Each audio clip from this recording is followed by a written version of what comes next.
Welcome to an all-new Lay It Omni. Allow me to lay it on you. Guys, I kid you not, one of the worst YouTube goodbyes just happened as of today, and the entire internet and all of their fans and the people around it are completely pissed off. You guys been watching the channel long enough and you've seen people saying goodbye, like on the internet. You know, we've had like Pat recently who just left and a couple of other YouTubers who are retiring and they're saying farewell. People are crying, wishing them well, being like, see you dad, so long, and leaving this amazing legacy behind. Now imagine the same thing. Imagine Pat leaves you, but instead of leaving you with all these wholesome memories, he says, hey, I have an idea.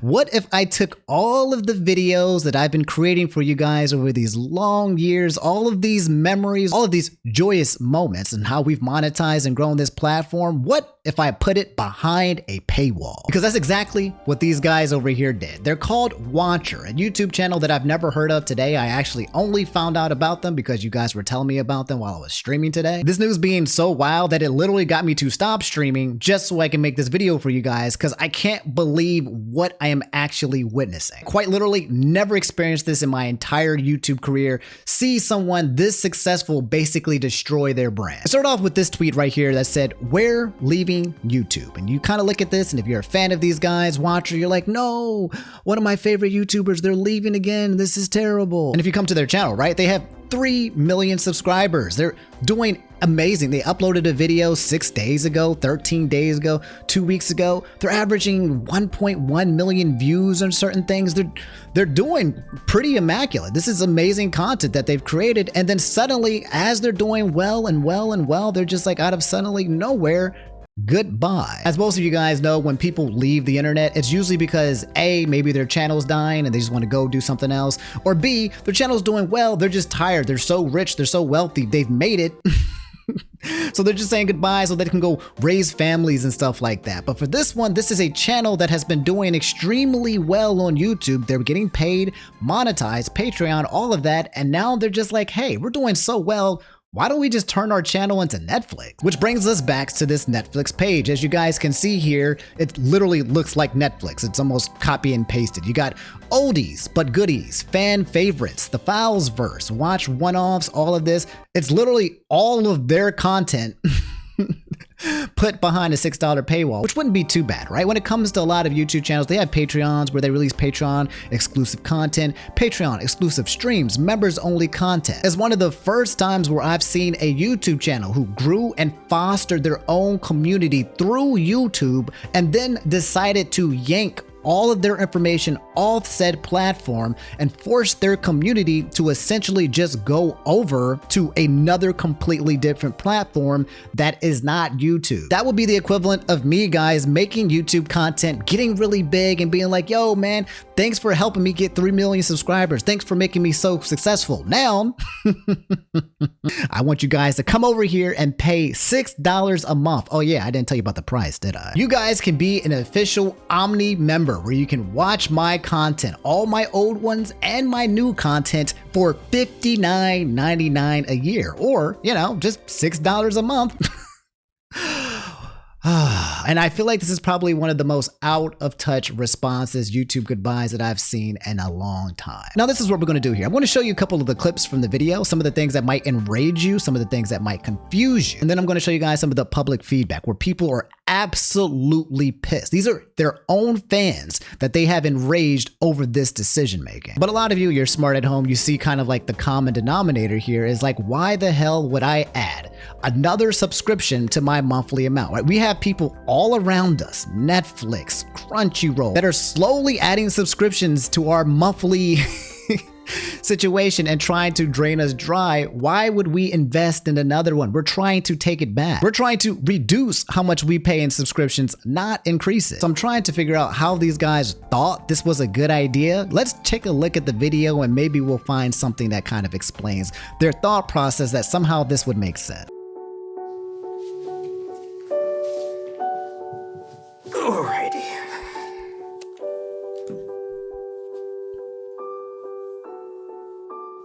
You hear it. The music, the piano, the ding, ding, ding, ding.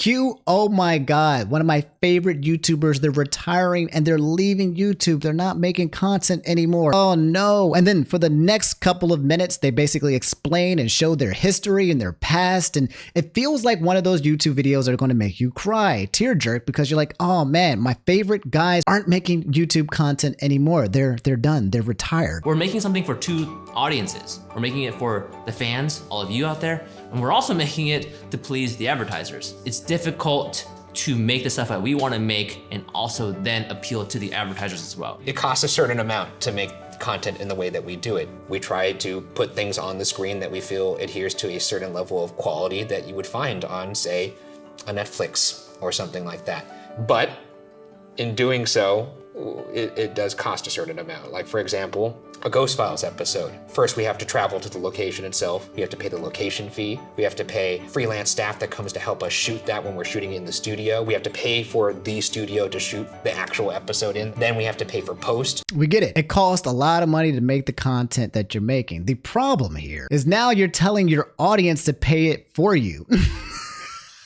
There's a lot of options that it could have been done here, correct? Like you could probably reduce the budget. You could probably figure out a way to save costs. Maybe you can get investing from a company or something like that and get a loan. There's a lot of ways that you can get money to kind of fund these projects, but you decided to basically ask your audience for this money, which isn't terrible in itself as well. Asking for Patreon members or GoFundMe's, people do it all of the time, right? But instead of just doing one of those simple ways of collecting more revenue and cash to make content, you've decided to literally leave YouTube and then force your audience who loves you to pay money monthly just to watch you and only you. And that just simply is not it. I don't understand so far how they were so out of touch that they spent all this time and energy to create this and somehow they thought this would be a good idea. Running around trying to find sources of revenue to support the model. We work from the other direction here, which is like we start first by looking at what we want to say and think about and talk about, and that's always informed our content, which is why I think our content doesn't necessarily always like trend. We've trended quite a few times, okay? But that's never, that's never our goal. And I think by that token, YouTube has never been like the perfect fit for us. All that being said, we have realized that it would be great if we could find a way to rely less on advertising, not make it such a big part of our business. So we've been working over the past few months and years, like how can we make this business more sustainable? How can we make something where we can make the things that we want to make for all of you guys and not be worried about all the other forces that are here? In terms of where this company is going and where I believe that we can be the most successful, YouTube is no longer the place for that. So interesting. So it's a money issue, right? It always is a money issue. It always comes down to that cash, that moolah. But making the solution, having your fans make up for that cost is probably, again, one of the worst ideas that you can do for your brand. YouTube ad revenue does kind of suck. If you upload content in January, February, or March, you will make 1/3, maybe 1/4 of what you would normally make on any other month. On top of that, let's say your YouTube video made $500, Google is going to take 50% of that cut. On top of that, if you litter your content with too many ads, then you guys at home are going to be like, well, dang, this sucks. I got to watch all these ads in order to fund. Like, the whole program is definitely not conducive of trying to create a community when you want to monetize your content. And they're right on that. What a lot of YouTubers and people in his industry do, however, is they get integrations, sponsors. Hey, today's video is sponsored by Raid Shadow Legends. There's a lot of people out there, a lot of companies that would like to get 60-second, 90-second, even 2-minute slots, and they'll pay you big buco duco dollars in order to be sponsored on your channel. That's what the majority of people do on YouTube. They find sponsors and brands, and then you guys come and you watch the sponsors and the brands like, yay, I'm glad these guys are getting paid for what they need to do. And then, the circle of life continues. Now, I don't know if these guys have went the sponsor route. I'm guessing that they did. I don't know how they would monetize and sustain this entire company and all their content without having outside brands and sponsors help, keep their channel afloat. But if the ad revenue is not adding and the YouTube sponsors are not working, taking your entire platform and putting it onto a Netflix website behind a paywall where you have to pay $60 a year to watch it will never, ever be a good idea. The goal was always to make television caliber quality content, and not just for YouTube. But for you guys, I guess we just hope you guys follow us this one last time. Spoiler alert. Nobody's following though. I'm jumping the gun here because there's more of the video that I want to show you, but I just gotta show you the public sentiment, all right? It's already half and half split with 13 likes and dislikes. The comments, I have never seen a more unified and hopefully upset comment section in my entire life. Guys, April Fool's was 18 days ago. I mean this in the kindest way possible. I'm not buying another streaming service. There's no money for another charge from yet another sub service. I'll miss you. Couldn't you just make it free with ads on your own website? Then you'd be making more money than YouTube, but your viewers would be turned away by a paywall? Guys, respectfully, nobody was watching your content for the production value. We were watching because we liked the dynamics of your personality. Super strange decision to get rid of the main draw to your content, which was authenticity. You guys know this is BuzzFeed move, right? You've become what you sought to destroy. It goes on. I feel like a lot of watchers, viewers, are students like me who can't afford a subscription service, so this is a pretty bad idea. With peace and love, I think this is a horrible idea, and as much as I'd understand you from a business standpoint, I am not going to pay for 10 food shows just to watch 2 shows that I like. This is the last one, okay? Because they're all golden, they're all correct. According to CNBC, 62% of us US Americans live paycheck to paycheck. Your audience is overwhelmingly young people.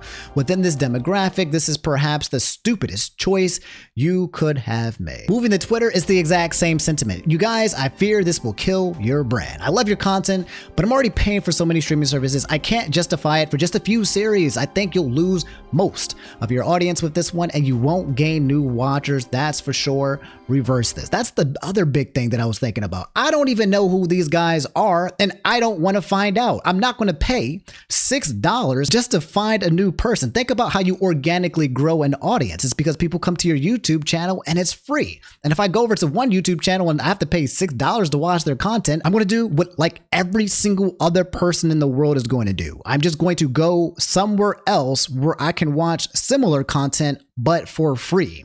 It says this is genuinely an even worse decision than what Rooster Tooth pulled back in the day. Completely vacating the platform is one of the wildest misreads of a situation I have ever witnessed. I hope you're watching your comment section, guys. This isn't going to end well. So let me explain to you guys what's going to happen next. You guys know me. I have the power of foresight. We've been doing this for quite some while. And even though I've never encountered a situation like this, I'm going to tell you how it goes. That's right. We get ourselves a nice old classic YouTuber apology where they're going to sit down and go, guys, we missed the mark. Come back to this video when it happens, okay? I guarantee you the words that you're going to hear is that I missed the mark.